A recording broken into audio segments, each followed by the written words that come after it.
De Paulo Setúbal, a Marquesa de Santos. Capítulo 15.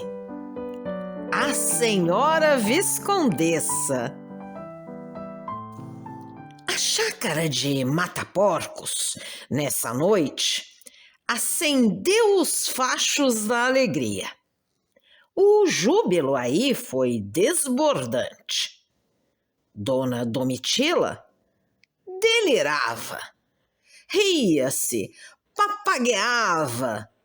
Dom Pedro, esquecido nos braços da mulher amada, pagava-se com beijos das canseiras da tarde.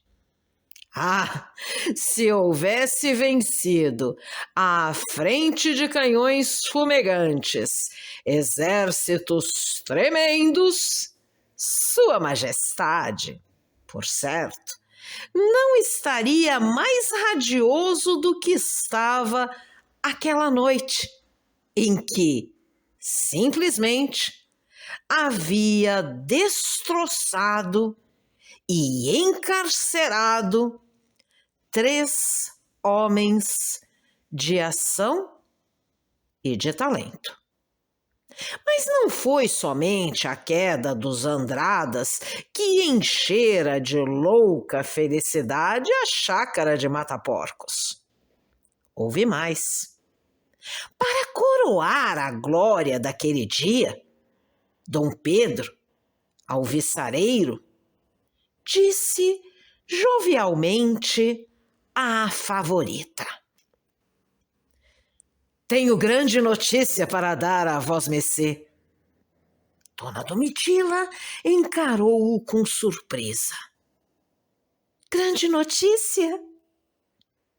"Adivinhe." Que é que poderia ser? Dona Domitila não atinava. Dom Pedro, tomando-lhe ambas as mãos, murmurou: "O cônego Caetano." Dona Domitila apertou com violência as mãos do imperador e, alvoroçada, deu sentença no divórcio. Sim, senhora, deu sentença. E, risonhamente, favorável a vosmecê. "Ah!" exclamou Dona Domitila. "Eis a mais bela notícia da noite. Hoje, vosmecê é livre. O cônego Caetano desatou o nó." Radiosa, Dona Domitila precipitou-se nos braços que o imperador lhe abria. "Oh, meu amo e meu senhor! Oh, meu adorado Dom Pedro!" E foi um transbordar de carinhos. Súbito, Dona Domitila cessou de rir. E doce, veludosa, pôs maciamente a mão no ombro do imperador. "Eu tenho também um segredo para contar a Vossa Majestade. É um lindo segredo." Dom Pedro, desta vez, foi quem a encarou, surpreendido. Um segredo? Que é que poderia ser? Dona Domitila enlaçou-o com aqueles seus braços enfeitiçadores e, rente do imperador, bem ao ouvido, sussurrou-lhe uma frase rápida. Uma frase só. Dom Pedro estremeceu. Os olhos faiscaram-lhe. Enternecido, num largo clarão de felicidade, indagou, ansioso: "Verdade? Vosmecê tem certeza?" absoluta. Dom Pedro apertou a favorita ao peito, apertou-a muito, aconchegadamente. Nisto, quebrando aquele enternecimento, surge a mucama da casa à porta e anuncia o Chalaça. "Diabo!" exclamou Dom Pedro. "O Chalaça, a estas horas!" O Chalaça entrou, abancou-se e foi logo dizendo ao que vinha: "O Boaventura Delfim Pereira esteve no paço à procura de Vossa Majestade." "O Boaventura?" "É verdade, Majestade. Veio a propósito de um caso curioso. Imagine, Vossa Majestade, que o alferes Felício..." "Quem?" atalhou Dona Domitila. "O Felício Mendonça", respondeu o Chalaça. "O antigo marido de Vossa Senhoria. O Felício, ao saber da sentença do divórcio, teve o descaro de mandar uma carta ao Boaventura. Uma carta malcriadíssima. Carta em que diz da senhora Dona Domitila tudo quanto lhe deu na telha dizer. Encheu 2 páginas de insultos. Eu nunca li tanto desaforo junto." E passou às mãos do imperador a carta dos desaforos. Dom Pedro começou a ler. Era pavoroso. Tudo quanto se pode imaginar de mais ultrajante. Não havia adjetivo, por mais injurioso, que não estivesse ali com todas as letras. Dom Pedro, à medida que lia, ia empalidecendo. Aquilo era de uma audácia. Dom Pedro não pôde reprimir o seu furor. "Cão!" amarrotou o papel com ira e, tornando-se para o Chalaça: "Vamos." Fora a noite está trovejante. Noite de breu. Nenhuma estrela. Temporal iminente. Dom Pedro, envolto na sua capa negra, seguido pelo Chalaça, esporeou o cavalo e partiu desabalado. Mas não rumou para São Cristóvão.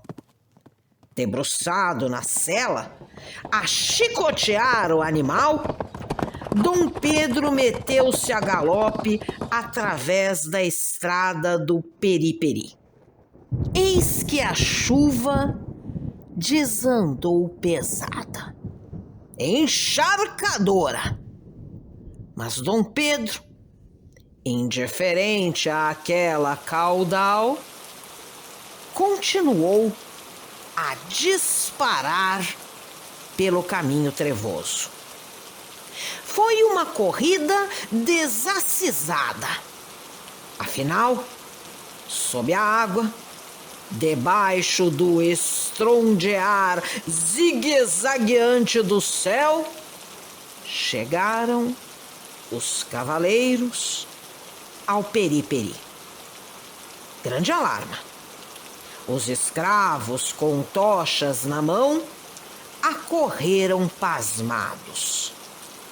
Quem seria o doido que aportava assim àquela hora, de modo tão estranho, à feitoria? Um dos viajantes, rude e autoritário, disse apenas: "Vão chamar o feitor." Felício Mendonça acordou estremunhado. levantou-se de um salto. Que? Gente na feitoria? Com um temporal daqueles? E correu a ver quem era. No pátio, o feitor deparou com um vulto estranho, alto, envolto numa capa negra, gotejante. Os dois homens, à luz avermelhada das tochas, entreolharam-se frente a frente. O vulto negro, arrancando a capa, desembolsou-se de golpe. Felício Mendonça recuou, transido. Os olhos saltavam-lhe das órbitas. Vossa Majestade! Dom Pedro, sem dizer palavra, meteu-lhe uma bofetada em plena cara. Uma bofetada só, mas brutal, arrasadora. Felício Mendonça rolou no chão e Dom Pedro, embuçando-se rápido na sua capa negra, pulou para a reba do cavalo. O Chalaça seguiu e ambos, como sombras, tocaram de novo a caminho de São Cristóvão. Raiava já o dia quando saltaram ambos na Quinta da Boa Vista. Antes de se recolher, o imperador chamou o valido e determinou-lhe estas grandes coisas. Eu quero a Titília no próximo sábado seja recebida no paço como primeira-dama e quero que seja recebida com todas as honras. Portanto, você providencie tudo. Fique tranquilo, Majestade, providenciarei tudo para sábado. A senhora Dona Domitila será recebida com todas as honras. Não é só isso, continuou o imperador. Há mais ainda. Você vai imediatamente ao ministro do Império, de minha parte, e diga que lavre um decreto nomeando a Titília viscondessa. O Chalaça fez um gesto de espanto. Viscondessa? Viscondessa, sim, senhor! Dom Pedro pôs a mão sobre o ombro do valido e, como a explicar tão estrondosa mercê? E ainda é pouco, Chalaça. Ainda é muito pouco para quem vai ser, dentro em breve, a mãe de um filho do imperador.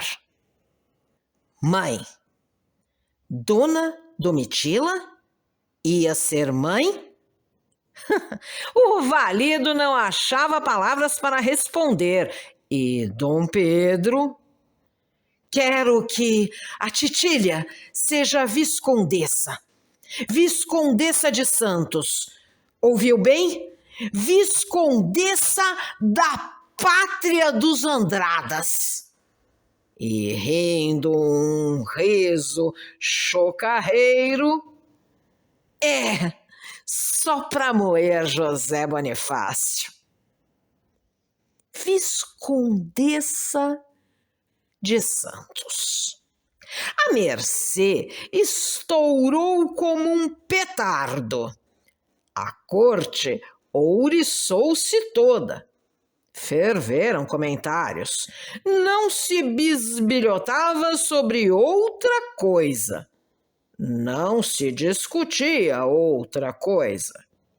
Foi um rebuliço. Toda a gente quis ir ao Paço assistir à recepção da Paulista.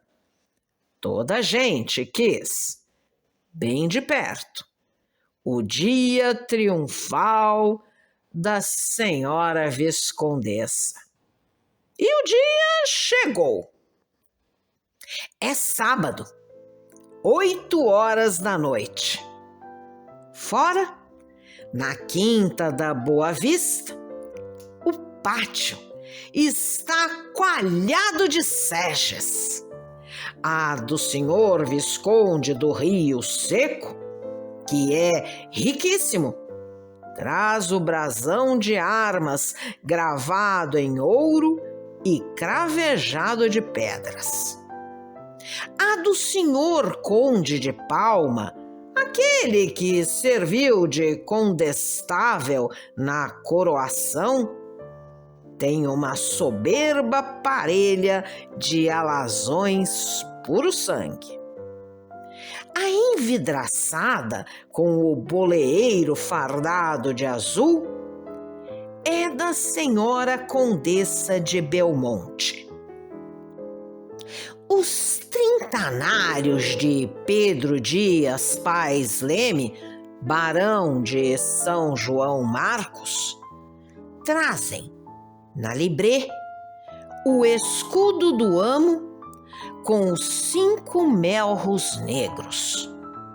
Lá está a caleça dourada dos barões de Santo Amaro. Dona Ana Romana de Aragão Calmon, a fidalguíssima condessa de Itagipe, veio numa linda cadeirinha de entalhe.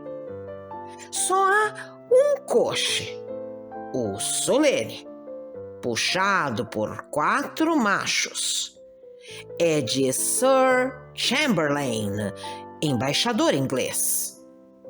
Dentro, no paço, os criados de serviço, uniformizados de grande gala, com os canhões e as golas recamados de bordaduras, boldrier de cinto, espadinha ao lado e os 9 botões de prata gravados com a coroa imperial perfilam-se, cintilantes, ao longo das escadarias. Por tudo, largo faiscar de candelabros acesos, vistosa ostentação de panos e de tapeçarias. Pelos salões, onde as casacas de riço verde se entrecruzam com os uniformes de canotilhos dourados, burburinham as senhoras fidalgas. A senhora Marquesa de Aguiar, camareira-mor, farfalhante de sedas, cintila de pedrarias. A velha baronesa de Itanhaém, cabelos brancos, vestido de gorgorão negro, abana-se com o seu vasto leque de plumas. A senhora Marquesa de Paranaguá, dama da imperatriz, tem no pescoço a mais bela gargantilha de diamantes que já viu a corte. Dona Maria Benedita Delfim Pereira, a futura baronesa de Sorocaba, passa numa névoa de escumilhas e de rendas. Dona Mariana Laurentina da Silva e Souza Veloso de Barbuda, Marquesa de Jacarepaguá, exibe um magnífico vestido império, muito berrante, chegado de França pela última corveta. A imperatriz muito tisnada de sol, traz nos cabelos, penteados à austríaca, enorme trepa-moleque de rubis. Sua Majestade ri-se, conversa festivamente com as damas de honra, e todo mundo repara com pasmo o bom humor da senhora Dona Leopoldina. Sussurram cochichos. Há zunzuns maldosos pelos grupos. O assunto único é o escândalo da noite. Toda a gente está assombrada, mas alfineta a todos beliscante curiosidade por assistir à cena que se vai desenrolar. Eis que, erguendo o reposteiro, Valentim Faria de Souza Lobato, porteiro da Imperial Câmara, anuncia com entono: "A senhora Viscondessa de Santos!" Tomba um silêncio de morte. Corre súbito calafrio pela sala. Os olhares cravam-se na entrada. E então, diante da bisbilhotice devorante da corte, surge a senhora Viscondessa de Santos. Vem de branco, maravilhosa e deslumbradora. Adorna-lhe a fronte atrevido diadema de pedrarias. Faísca-lhe ao colo, ousado e chocante, o seu grande colar de ametistas com a efígie de Dom Pedro. Tomba-lhe do vestido, roçagante e majestosa, longa cauda de seda.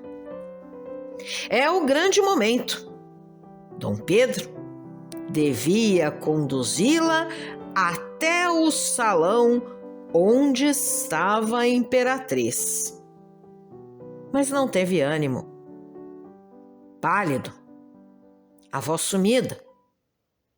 O Bragança vira-se discretamente para a Dona Francisca Castelo Branco. "Minha boa Francisca, apresente a Viscondessa à imperatriz." Dona Francisca levanta-se amavelmente e, a sorrir, com a mais graciosa reverência, aponta, com um gesto polido, o salão em que estava Dona Leopoldina. "É por aqui, senhora Viscondessa." Dom Pedro, os nervos sacudidos, trêmulo, avança até o varandim do salão. Tem necessidade de respirar e, encostado à balaustrada vibrante, a alma opressa, Sua Majestade solta o olhar pelo parque afora. Ah, se o seu olhar pudesse lobrigar o que se passava ao longe, lá, muito ao longe, no fundo do horizonte, Sua Majestade haveria de ver, sobre as águas solitárias do Atlântico, a massa negra e confusa de um brigue que deixava a barra. Era o Lucônia. Dentro dele, junto à amurada, Dom Pedro. Haveria também de ver a sombra indecisa de um velho muito branco e muito venerando, que com os olhos cheios de lágrimas contemplava doridamente as serras do Brasil, que se iam esfumando na distância. Era José Bonifácio, que partia para o exílio. Se você gostou desse áudio, deixe seu like, compartilhe, deixe também seu comentário e se inscreva no canal, ativando o sininho para ser avisado dos próximos vídeos. Um grande abraço e até a próxima!